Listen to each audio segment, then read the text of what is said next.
సూత మహర్షి పూర్వకాలంలో శౌనకాది మహర్షులందరూ కూడా కలిపురుషుడు తమందరినీ దురాచారులుగా చేస్తాడు అని భయపడి ఆ కలి యొక్క ప్రభావం తమ మీద పడకుండా వరమియ్యవలసింది అని బ్రహ్మదేవుణ్ణి ప్రార్థించారు.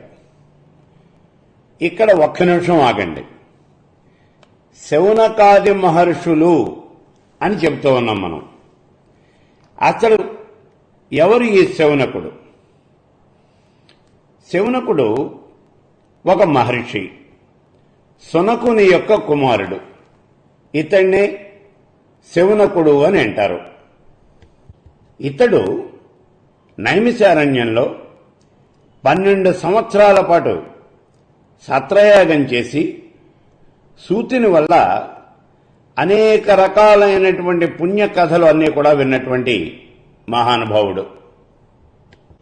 ఇప్పుడు శౌనకుడు మొదలైనటువంటి ఈ మహర్షులంతా కూడా కలి యొక్క ప్రభావం తమ మీద పడకుండా ఉండటానికి ఏదైనా ఒక వరం ఇవ్వవలసింది అని ఆ బ్రహ్మదేవుణ్ణి వేడుకున్నారు.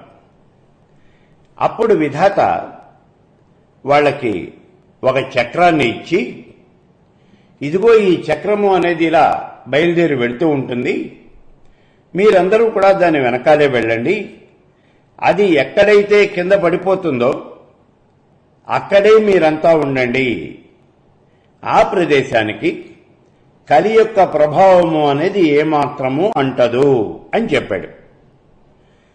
ఇప్పుడు ఈ శౌనకాది మహర్షులంతా కూడా బ్రహ్మగారు చెప్పినట్లుగానే ఆ చక్రం వెనకాలే బయలుదేరి వెళ్లారు.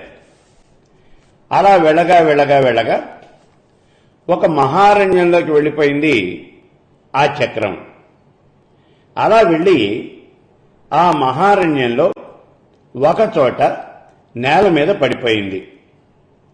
అంటే నేల మీద అది శీర్ణమైపోయిందన్నమాట. నేమి అంటే చక్రం.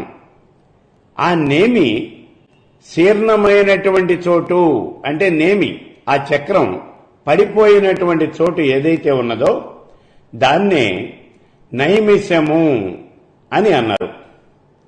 అది మహా గొప్పదైనటువంటి అరణ్యము అని ఇందాకే చెప్పుకున్నాం మనం. ఈ కారణం చేతనే దాన్ని నైమిషారణ్యము అన్నారు. ఈ నైమిషారణ్యము అనేది పరమ పవిత్రమైనటువంటి స్థలం. ఇక్కడికి కలిపురుషుడు కాలు పెట్టలేడు. ఈ మాట సాక్షాత్తు బ్రహ్మదేవుడే స్వయంగా చెప్పాడు. అందుకని దేశంలో ఉన్నటువంటి మహర్షులందరూ కూడా ఈ నైమిషారణ్యానికి వచ్చి అక్కడే కాలక్షేపం చేస్తూ ఉన్నారు. వీరందరూ అక్కడే యజ్ఞయాగాది క్రతువులన్నీ కూడా చేస్తూ ఉన్నారు, వ్రతాలు చేస్తూ ఉన్నారు, జపాలు చేసుకుంటూ ఉన్నారు, తపస్సులు చేస్తూ ఉన్నారు. సాయం సమయంలో పురాణ ప్రవచనము, వేదాంత ప్రవచనము ఇవన్నీ కూడా చేస్తూ ఉన్నారు. ఇలా జరుగుతూ ఉన్నటువంటి ఈ నైమిషారణ్యంలోకి ఒక రోజున సూత మహర్షి వేంచేశాడు. ఇక్కడ మళ్లీ అనుమానం వస్తుంది. ఎవరి సూత మహర్షి? రోమహర్షుని యొక్క కుమారుడైనటువంటి ఉగ్రశ్రవసుడు. ఇతడే సూతుడు అనే పేరుతో ప్రఖ్యాతి చెందాడు. ఇతడే ఈ శౌనకాది మహర్షులకి సకలమైనటువంటి పురాణ కథలు కూడా వినిపించినటువంటి మహానుభావుడు. సరే, ఇక్కడ బాగానే ఉంది. ఈ సూతుడు రోమహర్షుని యొక్క కుమారుడు అని అన్నారు కదా, మరి ఈ రోమహర్షుడు ఇతనెవరు? ఇతడు వ్యాసుని యొక్క శిష్యుడు, సూతుడు యొక్క తండ్రి. ఇతని వల్ల తయారుని, కశ్యపుడు, సావర్ణి, అకృతవృణుడు, వైశంపాయనుడు, హారీతుడు అనేవాళ్లు పురాణాలన్నీ కూడా గ్రహించి ఆ పురాణాలన్నీ లోకంలో బాగా వ్యాపింపజేశారు. అటువంటి ఈ రోమహర్షణుని యొక్క కుమారుడు సూతుడు. ఈ నైమిషారణ్యంలో శౌనకాది మహర్షులంతా కూడా చాలా గొప్పదైనటువంటి సత్రయాగాన్ని చేస్తూ ఉన్నారు. ఆ సత్రయాగం చేస్తూ ఉన్నటువంటి సమయంలో సూత మహర్షి అక్కడికి వచ్చాడు. ఆయన్ని చూసినటువంటి వాళ్ళై వీళ్ళంతా కూడా పరమానందం చెందారు. ఆయనకి స్వాగత సత్కారాలన్నీ కూడా అందించారు. అతిథి మర్యాదలన్నీ కూడా చేశారు. ఉన్నతమైనటువంటి ఉచితమైనటువంటి ఆసనాన్ని చూపించారు. సూత మహర్షి సుఖాసీనుడయ్యాడు. అటువంటి సమయంలో వీళ్ళు బ్రహ్మ విద్యను గురించి అడుగుతూ ఉన్నారు. ఓ సూత మహర్షి, లోకంలో పునరపి జననం పునరపి మరణం అంటే మానవుడు ఈ లోకంలో పుడుతూ ఉంటాడు, మరణిస్తూ ఉంటాడు. మరణించినటువంటి మానవుడు తాను చేసినటువంటి కర్మ యొక్క ఫలితంగా స్వర్గ నరకాలన్నీ కూడా అనుభవించి మళ్లీ ఆ కర్మశేషాన్ని అనుభవించడం కోసం భూలోకంలో జన్మిస్తూ ఉన్నాడు. జన్మించినటువంటి మానవుడు మళ్లీ కర్మలు చేస్తూ ఉన్నాడు. మరణించి కర్మ ఫలితాన్ని అనుభవిస్తూ ఉన్నాడు. మళ్లీ జన్మించి కర్మలు చేస్తూ ఉన్నాడు. ఈ రకంగా పునరపి జననం పునరపి మరణం, పుడుతూ చస్తూ ఉన్నాడు. అయితే పునరపి జననే జఠరే శయనం అని చెబుతూ ఉన్నాడు ఇక్కడ శంకర భగవత్పాదుల వారు మనకి. తల్లి గర్భంలో నరకయాతన అనుభవిస్తూ ఉన్నాడు. ఈ విషయమే ఇక్కడ మనం బాగా గుర్తుపెట్టుకోవాలి. తల్లి గర్భంలో నరకయాతన అనుభవిస్తూ ఉన్నాడు అంటే ఇక్కడ మానవుడు జన్మించడానికి ఇంత కష్టపడాలా అనే అనుమానం వస్తుంది మనకి. మనం గతంలో గర్భోపనిషత్తు అని కృష్ణ యజుర్వేదంలో ఉన్నటువంటి ఉపనిషత్తును మనం చదువుకున్నాం. మానవుడు గర్భంలో ఏ రకంగా నివసిస్తాడు, ఈ జీవి గర్భంలో ఎలా ప్రవేశిస్తుంది, ప్రవేశించిన తర్వాత ఎలా ఉంటుంది.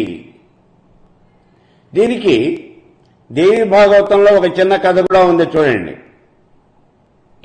ఒకసారి ఈ రాక్షసులంతా కూడా ఏ రకంగా అయినా సరే దేవతల్ని గెలవాలి అనేటటువంటి ఉద్దేశంతో తమ గురువు గారు అయినటువంటి శుక్రాచార్యుడి దగ్గరికి వచ్చారు. గురుదేవా, నువ్వు ఏం చేస్తావో మాకు తెలియదు, మేం మాత్రం ఈ దేవతల మీద విజయం సాధించాలి అంతే అని అడిగారు.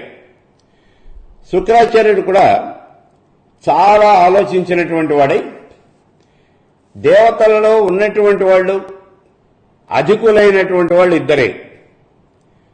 ఒకడు శ్రీ మహావిష్ణువు, రెండవది ఈశ్వరుడు, శివుడు, కేశవుడు. ఈ కేశవుడు దేవతల యొక్క పక్షపాతి కాబట్టి ఈశ్వరుని గురించి గనక తపస్సు చేసినట్లయితే, ఆ ఈశ్వరుని గనక ప్రసన్నుడిగా చేసుకోగలిగినట్లయితే దేవతల మీద విజయం సాధించవచ్చు అని ఆలోచించాడు ఈ శుక్రాచార్యుల వారు. సరే, ఇప్పుడు రాక్షసులందరినీ చూసి నేను ఈశ్వరుణ్ణి ప్రసన్నుడిగా చేసుకుని వస్తాను, మీరంతా కూడా నేను తిరిగి వచ్చేదాకా ఏ రకంగానూ కూడా దేవతలతో వైరము అనేది పెట్టుకోవద్దు, దేవతలతో యుద్ధానికి సిద్ధపడద్దు. మీరు వైరాగ్యం వచ్చినట్టుగా మీరంతా తపోదీక్షకు వెళ్లిపోతూ ఉన్నట్టుగా గడ్డాలు మీసాలు బాగా పెంచుకుని అరణ్యాల్లో తిరుగుతూ తపస్సు చేస్తూ ఉన్నట్టుగా నటించండి అని చెప్పాడు. సరే, అటు శుక్రాచార్యుడు హిమాలయాలకు వెళ్లిపోయి శివుణ్ణి గురించి ఘోరమైనటువంటి తపస్సు మొదలుపెట్టాడు. ఇక్కడ ఈ రాక్షసులంతా కూడా తపోనిష్ట గరిష్ఠులైనట్టుగా వాళ్ళంతా కూడా ఈ వనాల్లో తిరుగుతూ ఉన్నారు. ఇదే అదనుగా చూసినటువంటి దేవేంద్రుడు తన యొక్క సైన్యాన్ని వెంటబెట్టుకున్నటువంటి వాడై ఈ రాక్షసుల మీద యుద్ధం ప్రకటించాడు. రాక్షసులు ఎదురు జరగలేదు. వాళ్ళు దేవతలు తమని బాధిస్తూ ఉంటే బాధపడుతూ ఉన్నారు, కుయ్యో ముర్రో అని ఏడుస్తూ ఉన్నారు. మేము యుద్ధం చెయ్యము అన్నారు. మేం తపస్సు చేసుకుంటాము అంతే తప్పించి మేము యుద్ధం చెయ్యము అన్నారు. ఈ మాటలన్నీ నిజమేను అని నమ్మేశారు దేవతలు. దాంతో తిరిగి వెళ్లిపోయారు. అక్కడ హిమాలయ పర్వతాల్లో శుక్రాచార్యుడు మాత్రం ఘోరమైనటువంటి తపస్సు చేస్తూ ఉన్నాడు ఈశ్వరుని గురించి. కొంతకాలం గడిచింది. శుక్రాచార్యుడు ఈ రకంగా తపస్సు చేస్తున్నాడు అనేటటువంటి విషయం ఇంద్రుడికి తెలిసింది. వెంటనే ఈ రాక్షసుల్ని ఎవరిని కూడా బతకనివ్వకూడదు అని ఇప్పుడు ససైన్యంగా వచ్చి వారి మీద పడ్డాడు. ఈ రాక్షసులంతా పారిపోతూ ఉన్నారు. మళ్లీ ఎదురు జరగలేదు వాళ్ళు పారిపోతూనే ఉన్నారు. అలా పారిపోతూ ఉన్నటువంటి ఈ రాక్షసులందరినీ కూడా దొరికిన వాడిని దొరికినట్టుగా చంపేస్తూ ఉన్నాడు ఇంద్రుడు. ఆ సమయంలో ఈ రాక్షసులంతా కూడా పరుగు పరుగున శుక్రాచార్యుడి యొక్క ఆశ్రమానికి వెళ్లిపోయారు. ఆయన ఆశ్రమంలో ప్రవేశించారు. శుక్రాచార్యుడి యొక్క తండ్రి అయినటువంటి భృగు మహర్షి ఆయన కూడా హిమాలయాల్లో తపస్సు చేస్తూ ఉన్నాడు. శుక్రాచార్యుడు ఆశ్రమంలో లేడు.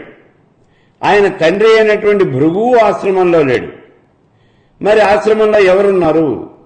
శుక్రాచార్యుడి యొక్క తల్లి అయినటువంటి ఉశన, ఆవిడ మాత్రం ఆశ్రమంలో ఉంది. ఈ రాక్షసులంతా ఆవిడ దగ్గరికి వెళ్లి, మాతా నువ్వే శరణు, నీ కుమారుడైనటువంటి శుక్రాచార్యుడే మా గురువు గారు, ఆయనేమో ఇప్పుడు తపస్సు చేసుకుంటూ ఉన్నాడు. ఈ సమయంలో దేవతలంతా కూడా మా మీద యుద్ధానికి వచ్చారు. మేమేమో తపస్సు చేసుకుంటూ ఇలా కాలం గడుపుతూ ఉన్నాం. యుద్ధం చేయటం మాకు ఇష్టం లేదు. వాళ్ళేమో మమ్మల్ని చంపేస్తూ ఉన్నారు. కాబట్టి మమ్మల్ని అందరినీ కూడా రక్షించవలసినటువంటి బాధ్యత నీ మీదేమన్నది, నువ్వే శరణు అన్నారు. సరే, మీ అందరికీ కూడా అభయం ఇస్తూ ఉన్నాను అని చెప్పింది శుక్రాచార్యుడి తల్లి అయినటువంటి ఉశన. వీళ్ళంతా ఆవిడ వెనకాలకి వెళ్లి నిలబడ్డారు. ఇప్పుడు ఇంద్రుడు వజ్రాయుధాన్ని చేత్తో తీసుకుని వచ్చాడు. ఈ రాక్షసులకందరికీ కూడా అభయం ఇచ్చింది శుక్రాచార్యుడి తల్లి. వచ్చినటువంటి ఇంద్రుడు ముందుగా శుక్రాచార్యుడి యొక్క తల్లి అయినటువంటి ఉశనకి నమస్కారం చేశాడు. అమ్మా, నీ వెనకాల ఉన్నటువంటి రాక్షసులందరినీ కూడా బయటికి పంపించు, వాళ్ళందరినీ నేను చంపేస్తాను అన్నాడు. ఓ దేవేంద్ర, వాళ్ళకి నేను అభయం ఇచ్చాను కాబట్టి నువ్వు వాళ్ళని చంపడానికి వీలు లేదు అన్నది ఈ ఉశన. అలా కాదమ్మా, నేను చంపేస్తాను అన్నాడు. నువ్వు చంపడానికి వీలు లేదయ్యా, నేను వాళ్ళకి అభయం ఇచ్చాను అని చెప్పింది. ఈ దేవేంద్రుడు వజ్రాయుధం తీసుకుని ఆవిడ మీదికి వెళ్ళాడు. పక్కన ఉన్నటువంటి దర్భపలకను తీసి దాన్ని సమ్మోహనాస్త్రంగా మంత్రించి ఇంద్రుని మీదికి ప్రయోగించింది శుక్రాచార్యుడి తల్లి అయినటువంటి ఉశన. ఆ సమ్మోహనాస్త్రం దేవతలందరినీ కూడా వశం చేసేసుకుంది. ఇప్పుడు ఇంద్రుడి మీదికి వెళ్ళింది. దాన్ని చూసి భయపడిపోయినటువంటి ఇంద్రుడు అలా పరిగెత్తడం మొదలుపెట్టాడు. ఈ సమ్మోహనాస్త్రం వదిలిపెట్టలేదు. ఇంద్రుడి వెనకాలే పడింది. అలా ఇంద్రుడు పరిగెత్తి పరిగెత్తి చివరికి వైకుంఠానికి చేరాడు. వైకుంఠంలో శ్రీ మహావిష్ణువు ఆయన అక్కడే ఉన్నాడు. శ్రీ మహావిష్ణువుని శరణు వేడాడు ఈ దేవేంద్రుడు. అభయం ఇచ్చాడు శ్రీ మహావిష్ణువు. ఏం జరిగింది అని అడిగాడు. ఇప్పుడు ఇంద్రుడు చెప్పాడు, ఓ శ్రీ మహావిష్ణువా, నీకు తెలియనటువంటి విషయమేం లేదు. శుక్రాచార్యుడు దేవతల మీద విజయం సాధించడం కోసం ఘోరమైనటువంటి తపస్సు చేస్తూ ఉన్నాడు హిమాలయాల్లో. ఈ రాక్షసులంతా కూడా దొంగ వేషాలు, ముని వేషాలు వేసుకుని ఈ అరణ్యాల్లో తిరుగుతూ ఉన్నారు. సమయం చూసి నేను వాళ్ళ మీదకి యుద్ధానికి వెళ్లాను. వాళ్ళందరికీ శుక్రాచార్యుడి తల్లి అయినటువంటి ఉశన అభయం ఇచ్చింది.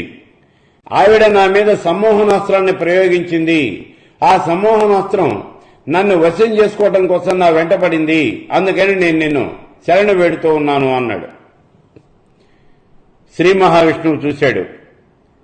ఇంద్రుడి వెనకాలే వస్తూ ఉన్నది ఈ సమ్మోహనాస్త్రం. చెయ్యి అడ్డు పెట్టాడు. ఓ సమ్మోహనమా, ఆగు అన్నాడు. ఒక్క క్షణం ఆగింది. నువ్వు ఇంద్రుడిని వదిలిపెట్టి వెళ్ళిపో అన్నాడు. విష్ణువుకి నమస్కారం చేసింది. ఓ మహావిష్ణువు, నన్ను ప్రయోగించింది శుక్రాచార్యుడి తల్లి అయినటువంటి ఉశన. నేను వచ్చిన పని చేయకుండా వెళ్లటము అనేది జరగదు. ఇప్పుడు ఇంద్రుణ్ణి వధించి తీరతాను నేను అన్నది ఈ సమ్మోహనాస్త్రం. అలా కాదు, ఇంద్రుడికి నేను అభయం ఇచ్చాను అన్నాడు. ఓ శ్రీ మహావిష్ణువు, నువ్వు ఇంద్రుడిని వదిలిపెట్టు, నా పని నేను చేసుకుని వెళ్ళిపోతాను. లేదు అంటే ఇంద్రుడితో పాటుగా నిన్ను కూడా నేను వధించవలసి ఉంటుంది అన్నది సమ్మోహనాస్త్రం. దాంతో కోపగించినటువంటి వాడై శ్రీ మహావిష్ణువు తన చేతిలో ఉన్నటువంటి చక్రాయుధాన్ని ప్రయోగించాడు. ఈ చక్రాయుధం సమ్మోహనాస్త్రాన్ని సమూలంగా నాశనం చేసింది. అలా చేసిన తర్వాత అది ఈ సమ్మోహనాస్త్రాన్ని ప్రయోగించినటువంటి శుక్రాచార్యుడి యొక్క తల్లి అయినటువంటి ఉసిరి మీదకి వెళ్ళిపోయింది. ఇక్కడే మీరు చాలా జాగ్రత్తగా గ్రహించండి. ఏదైనా ఒక దుష్టశక్తిని గనక మనం ప్రయోగించినప్పుడు ఆ దుష్టశక్తి దేని మీదైతే దాన్ని ప్రయోగించడం జరిగిందో దాన్ని నాశనం చేస్తుంది. ఇప్పుడు ఆ శక్తిని సంహరించడం కోసం ఇంకేదైనా శక్తిని గనక ప్రయోగించినట్లయితే ఆ వచ్చినటువంటి శక్తి ఈ దుష్టశక్తిని సంహరించడమే కాదు, దాన్ని ప్రయోగించినటువంటి వాడిని కూడా సంహరించేస్తుంది. అందుకే ఈ సమ్మోహనాస్త్రాన్ని సంహరించినటువంటి, నాశనం చేసినటువంటి ఈ చక్రాయుధం దాన్ని ప్రయోగించినటువంటి శుక్రాచార్యుడి యొక్క తల్లి అయినటువంటి ఉశన ఆవిడ్ని నిలువున్న 2 ముక్కలుగా నరికి పారేసింది. అక్కడే దక్కును ఉన్నటువంటి రాక్షసులంతా కూడా బయటకు వచ్చారు. వాళ్ళు గుళ్ళుమని ఏడుస్తూ ఉన్నారు, పెద్దగా కేకలు పెడుతూ ఉన్నారు, బొబ్బలు పెడుతూ ఉన్నారు. శుక్రాచార్యుడి యొక్క తల్లి అయినటువంటి ఉశన 2 ముక్కలుగా నరకబడింది. ఆవిడ యొక్క భర్త భృగు మహర్షి, ఆయన హిమాలయాల్లో తపస్సు చేసుకుంటూ ఉన్నాడు. అవకాశాన్ని వదులుకోలేదు ఈ రాక్షసులు. వెంటనే భృగు మహర్షి దగ్గరికి పరిగెత్తుకుంటూ వెళ్లారు. ఆయన సమాధిలో ఉన్నాడు. ఆయన్ని లేపారు. ఓ మహర్షి, నీ భార్య అయినటువంటి ఉశనని శ్రీ మహావిష్ణువు 2 ముక్కలుగా నరికి చంపేశాడు అని చెప్పారు. వెంటనే పరుగు పరుగున వచ్చాడు ఆ భృగు మహర్షి ఆశ్రమానికి. చూశాడు, తన భార్య రక్తపు మడుగులో 2 ముక్కలుగా తెగి పడిపోయి ఉంది. చాలా బాధ అనిపించింది ఈ భృగు మహర్షికి. తన భార్య చక్రాయుధంతో 2 ముక్కలుగా నరకబడింది. ఆవిడ ఏం పాపం చేసింది అని ఆ మహావిష్ణువు ఈవిడ్ని 2 ముక్కలుగా నరికేశాడు. ఆయన యొక్క కోపం కట్టలు తెంచుకుంది. వెంటనే కమండలంలో ఉన్నటువంటి నీటిని చేతిలోకి తీసుకుని, ఓ శ్రీ మహావిష్ణువు, నువ్వు అకారణంగా నా ఆశ్రమంలో ఉన్నటువంటి నా భార్య అయినటువంటి ఉశన మీద చక్రాయుధాన్ని ప్రయోగించి ఆవిడ్ని 2 ముక్కలుగా చేసి చంపేశావు. ఈ కారణం చేత నువ్వు భూలోకంలోకి వెళ్లి అనేక జన్మలు ఎత్తవలసింది అని శాపం పెట్టాడు. ఇప్పుడు శ్రీ మహావిష్ణువు విలపిస్తూ ఉన్నాడు. చూడండి, నేనేదో దేవతలకి మేలు చేద్దాము అని ప్రయత్నం చేస్తే ఆ భృగు మహర్షి వచ్చి నాకు శాపం పెట్టాడు. నేనేం చేయాలి? ఒకసారి కాదు, భూలోకంలోకి వెళ్లి అనేకమైనటువంటి జన్మలు ఎత్తవలసింది అని నాకు శాపం పెట్టాడు. భూలోకంలో జన్మించాలి అంటే ఏదైనా ఒక మాతృగర్భాన్ని ఆశ్రయించాలి. ఆ మాతృగర్భంలో ఉండటము అనేది సామాన్యమైన విషయం కాదు. కల్పాంతం వరకు నరకాన్నైనా అనుభవించవచ్చు, కానీ మాతృగర్భంలో 9 నెలలు ఉండటము అనేది సామాన్యమైన విషయం కాదు. తలకిందులుగా వేళ్లాడుతూ ఈ మాతృగర్భంలో ఉండాలి. మలమూత్రాలు అక్కడ అన్నీ కూడా పురుగులుంటాయి. ఆ క్రిమి కీటకాలన్నీ కూడా కుడుతూ ఉంటాయి. ఆకలిస్తే అడగటానికి లేదు, బాధ కలిగితే ఏడవటానికి లేదు, ఏ రకంగానూ పక్కకి ఒత్తిగిలడానికి లేదు, కాళ్ళు చేతులు జాపుకోవటానికి లేదు. ఇలా నానా ఇబ్బందులు పడుతూ తలకిందులుగా వేలాడుతూ ఈ మాతృగర్భంలో 9 నెలల పాటు ఉండాలి. పోనీ బయటికి వద్దాము అంటే బయటకు వచ్చేందుకు కూడా ఎక్కడా రాజమార్గము అనేది ఏం లేదు. ఇరుకైనటువంటి ద్వారంలో నుంచే బయటికి రావాలి. పోనీ కష్టపడి అలా బయటకు వచ్చాము అంటే అప్పుడైనా కొంతకాలం పాటు బాలారిష్టాలు అనేవి తప్పవు. ఈ బాలారిష్టాలన్నీ కూడా తప్పించుకుని కొంచెం వయసు వచ్చింది అంటే ఉపనయనం చేస్తారు, విద్యాభ్యాసానికి గురుకులానికి పంపిస్తారు. ఇష్టం ఉన్నా లేకపోయినా మళ్ళీ చదువుకోవాలి, విద్యాభ్యాసం చేయాలి. ఆ తర్వాత ఎవరో ఒక కన్యను చూసి వివాహం చేస్తారు. మళ్ళీ గృహస్థాశ్రమం. ఈ గృహస్థాశ్రమంలో సంతానం కలుగుతుంది. వీళ్ల యొక్క పోషణ బాధ్యత అనేది మన మీదే పడుతుంది. ఆ తర్వాత వార్ధక్యము అనేది వస్తుంది. కాళ్ళు పనిచేయవు, చేతులు పనిచేయవు, కళ్ళు కనిపించవు, చెవులు వినిపించవు. నవరంధ్రాల నుంచి లోపల ఉన్నటువంటి ద్రవాలన్నీ కూడా వాటంతట అవే కారిపోతూ ఉంటాయి. అందరూ కూడా మనని చూసి అసహించుకుంటూ ఉంటారు. ప్రతి పనికి కూడా ఇంకొకళ్ళ మీద ఆధారపడి జీవించవలసి వస్తుంది. ఇటువంటి దుర్భరమైనటువంటిది ఈ మానవ జన్మ. ఇటువంటి జన్మలు ఒకటి కాదు, అనేకమైనటువంటి జన్మలు ఎత్తమని చెప్పేసి ఈ భృగు మహర్షి నాకు శాపం పెట్టాడు. నేను చేసినటువంటి పాపం ఏమిటి అని దుఃఖిస్తూ ఉన్నప్పుడు శ్రీ మహావిష్ణువు ఆ సమయంలో పరమేశ్వరి అక్కడ ప్రత్యక్షమై, ఓ మహావిష్ణు, భృగు మహర్షి నీకు ఇచ్చినటువంటి శాపాన్ని నేను వరంగా మారుస్తూ ఉన్నాను.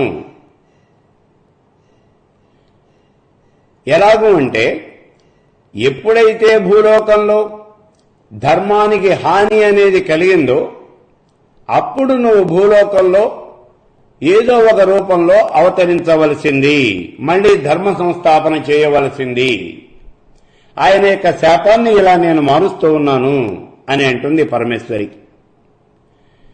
ఈ కారణంగానే శ్రీ మహావిష్ణువు భూలోకంలో దశావతారాలు ఎత్తి లోకాలు రక్షించాడు అని చెబుతూ ఉన్నది దేవి భాగవతం. కాబట్టి ఇక్కడ చూడండి, పునరపి జననం పునరపి మరణం, పునరపి జననే జఠరే శయనం. మాతృగర్భంలో ఉండటం అంటే సామాన్యమైనటువంటిది కాదు. గర్భ నరకాన్ని అనుభవించటము అనేది అన్ని రకాలైనటువంటి నరకాల కన్నా కూడా ఘోరమైనటువంటిది ఏమిటి అంటే గర్భ నరకం. కాబట్టి ఈ గర్భ నరకాన్ని నుంచి మేమంతా కూడా తప్పించుకోవాలి అని అనుకుంటూ ఉన్నామయ్యా. గర్భ నరకాన్ని నుంచి తప్పించుకోవాలి అని అనుకుంటున్నాము అంటే అర్థం ఏమిటి? ఇక్కడ మేము ఈ లోకంలో జన్మించదలుచుకోలేదు, మాకు జన్మరాహిత్యం కలిగించవలసింది అని ప్రార్థిస్తూ ఉన్నారు వీళ్ళంతా కూడా. మాకు పునర్జన్మ లేకుండా ఉండేటటువంటి మార్గం ఏదైతే ఉన్నదో అటువంటి మార్గాన్ని నువ్వు బోధించవలసింది అని అడుగుతూ ఉన్నారు ఈ సూత మహర్షిని. మాకు జన్మరాహిత్యం కావాలి, పునర్జన్మ అనేది ఉండకూడదు, అటువంటి మార్గం ఏమున్నదో చెప్పవయ్యా అని అడుగుతూ ఉన్నారు. ఎందుకనంటే మానవుడు ఈ లోకంలో పుట్టాడు. పుట్టిన తర్వాత అజ్ఞానం చేత, అజ్ఞానము అనేటటువంటి మాయ చేత ఆవరించబడ్డాడు. ఈ అజ్ఞానము అనేటటువంటి ఈ మాయను ఛేదించుకుని తిరిగి శాశ్వతమైనటువంటి ఆ బ్రహ్మ పదవిని పొందేటటువంటి మార్గం ఏదో ఆ మార్గాన్ని మాకు నువ్వు ఉపదేశించవలసింది అని అడుగుతూ ఉన్నారు. ఓ మహర్షి, ఎవరి యొక్క అవతారం సమస్తమైనటువంటి భూతాలకి కూడా సుఖాన్ని కలిగిస్తుందో, ఎవరి యొక్క నామాన్ని ఉచ్చరించినంత మాత్రం చేత ఈ సంసార బంధాలన్నీ కూడా పటాపంచలైపోతాయో, ఎవరి యొక్క చరిత్రని పాడినంతనే మృత్యుదేవత కూడా భయపడి పారిపోతుందో, ఎవరి యొక్క నామాన్ని తలిచినంతనే మానసికమైనటువంటి శాంతి అనేది కలుగుతుందో, ఎవరి పాదాలు దర్శించడానికి ఋషీశ్వరులు అనేక రకాలైనటువంటి నియమాలు నిష్టలతో అనేక రకాలైన వ్రతాలు ఆచరిస్తూ శరీరాన్ని శుష్కింపజేసుకుని ఎదురు చూస్తూ ఉంటారో అటువంటి మహానుభావుడు ఆ పరమేశ్వరుడు, ఆ పరాత్పరుడు, సృష్టి స్థితిలయాలకు కారణమైనటువంటి వాడు, జన్మరాహిత్యాన్ని కలగజేసేటటువంటి వాడు. ఆయన యొక్క కథలు ఒక్కసారి వినాలి అని మా కోరికగా ఉన్నదయ్యా. మాకు జన్మరాహిత్యాన్ని కలిగించేటటువంటి ఆ పరమేశ్వర స్వరూపం ఏదైతే ఉన్నదో దాని యొక్క కథలు మేము వినాలి అని అనుకుంటూ ఉన్నాము. పరబ్రహ్మ యొక్క తత్వాన్ని మేము తెలుసుకోవాలి అని అనుకుంటూ ఉన్నాము. కాబట్టి ఓ సూత మహర్షి, మా సందేహాలన్నీ కూడా తీర్చి మమ్మల్ని కృతార్థులుగా చేయవలసింది అని వీళ్ళంతా కూడా ప్రార్థించారు. ఇప్పుడు వీళ్ళ యొక్క ప్రార్థనలు ఆలకించినటువంటి ఆ సూత మహర్షి వీళ్ళందరికీ కూడా చెప్తూ ఉన్నాడు, ఓ శౌనకాది మహర్షులారా, మీకు జన్మరాహిత్యం కావాలి అంటే తారక బ్రహ్మని మాత్రమే ఉపాసించాలి అన్నాడు. తారకం ఘోర సంసారం, సాగరం భవతారకం, కైవల్యాయాస్తు యస్మాకమస్తు లోకైక శంకర. ఘోరమైనటువంటి ఈ సంసారము అనేటటువంటి సముద్రాన్ని దాటించేవాడు, భవసాగరం నుంచి మిమ్మల్ని రక్షించేవాడు, మీకు కైవల్యాన్ని ప్రసాదించేవాడు అయినటువంటి ఆ లోకైక శంకరుడు, అతడు మీకందరికీ కూడా శుభాలు కలుగజేయగాక అని ఇక్కడ ముందుగా చెప్తూ, ఆ తారక బ్రహ్మ అంటే మోక్షాన్ని ప్రసాదించేటటువంటి ఆ పరమేశ్వర స్వరూపం ఎక్కడ ఉన్నది అంటే హృత్పద్మంలో ఉన్నది. హృదయము అనేటటువంటి గుహలో పరంజ్యోతి రూపంగా పరమేశ్వర స్వరూపం ఉంటుంది అని చెప్తూ ఉన్నాడు. ఈ విషయాన్ని ఇక్కడే కాదు అనేక సార్లు అనేక చోట్ల మనం చెప్పుకున్నాం. చూడండి, పరమేశ్వర స్వరూపాన్ని గురించి వెతుకుతూ అడవుల వెంబడి అలా ఎడారుల వెంబడి తిరుగుతూ ఉంటారు అనేక మంది. పరమేశ్వర స్వరూపం ఎప్పుడూ కూడా ఎక్కడో అడవుల్లోనూ ఎడారుల్లోనూ కొండల్లోనూ గుహల్లోనూ లేదు. ఎక్కడ ఉన్నదయా పరమేశ్వర స్వరూపము అంటే నీ హృత్పద్మంలోనే ఉన్నది అని చెప్తూ ఉన్నాడు. వేదం చెప్తూ ఉన్నది చూడండి, పద్మకోశ ప్రతీకాశకం హృదయం చాప్యదోముఖం అథో నిశ్చావిత శాంతే నాభ్యాముపరితిష్టతి జ్వాలమాలాకులం భాతి విశ్వశాయతనం మహతు. ఎక్కడ ఉన్నది అంటే నీ హృత్పద్మంలోనే ఉన్నది. ఆ పరమేశ్వర స్వరూపాన్ని గుహుడు అని అంటూ ఉన్నారు. గుహుడు అంటే ఎవరు? గుహ ఎందు ఉన్నటువంటి వాడు. గుహ అంటే ఏది? పంచభూతాత్మకమైనటువంటి నీ శరీరమే గుహ. అటువంటి నీ శరీరంలో హృత్పద్మంలోనే ఉన్నది. అక్కడ ఇంకా చెబుతూ ఉన్నాడు చూడండి, తస్యాంతే సుశిరగం సూక్ష్మం తస్మిన్ సర్వం ప్రతిష్ఠితం తస్య మధ్యే మహానగ్నిర్విశ్వాస్తిర్విశ్వతో ముఖః తస్య మధ్యే వన్నిశిఖా అణీయోర్ధ్వా వ్యవస్థితః నీలతో యద మధ్యస్థాద్విద్యుల్లేకే ఉభాస్వర నీవారసూకవర్తన్వి పీతాభా స్వచ్ఛనూపమా తస్యా శిఖాయా మధ్యే పరమా ఆత్మా వ్యవస్థితః అని చెబుతూ ఉన్నది వేదం. ఎక్కడ ఉన్నది అంటే నీ హృత్పద్మంలో నీలంగా వస్తూ ఉన్నటువంటి ఒక జ్వాల ఉన్నది. ఆ జ్వాలలో అక్కడ ఉన్నది పరమేశ్వర స్వరూపము అని చెబుతూ ఉన్నది. ఆ పరమేశ్వర స్వరూపం ఎవరు అంటే సబ్రహ్మ సశివ సహరి స ఇంద్ర సోక్షర పరమస్వరాట్. అదే బ్రహ్మ, అదే విష్ణువు, అదే రుద్రుడు, అదే ఇంద్రుడు, అదే అక్షర స్వరూపమైనటువంటి పరమేశ్వర స్వరూపము అని చెప్తూ ఉన్నాడు. అక్షర స్వరూపము అంటే నాశనం లేనటువంటి వాడు. అతడే సృష్టికర్త, అతడే స్థితికర్త, అతడే లయకారకుడు. ముల్లోకాల్ని పరిపాలించేటటువంటి దేవేంద్రుడు అతడే. అతడే అక్షర స్వరూపుడు, క్షరము లేనటువంటి వాడు, నాశనము లేనటువంటి వాడు అతడేనయ్యా తారక బ్రహ్మ. అటువంటి పరబ్రహ్మ స్వరూపం ఎక్కడ ఉన్నది అంటే నీ హృత్పద్మంలోనే ఉన్నది అని చెప్తూ ఉన్నాడు. కాబట్టి ఓ శౌనకాది మహర్షులారా, జన్మరాహిత్యాన్ని కలగజేసేటటువంటి ఆ పరమేశ్వర స్వరూపాన్ని గురించి తెలుసుకోవాలి అని మీరు అనుకుంటూ ఉన్నారు.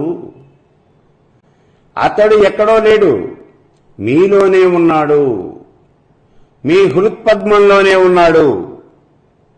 ఇప్పుడు మీరు అడిగినటువంటి ప్రశ్నలన్నింటికీ కూడా సమాధానంగా భూతనాథుడి యొక్క ఉపాఖ్యానాన్ని నేను చెబుతూ ఉన్నాను, మీరంతా వినవలసింది అంటూ ఉన్నాడు ఈ సూత మహర్షి.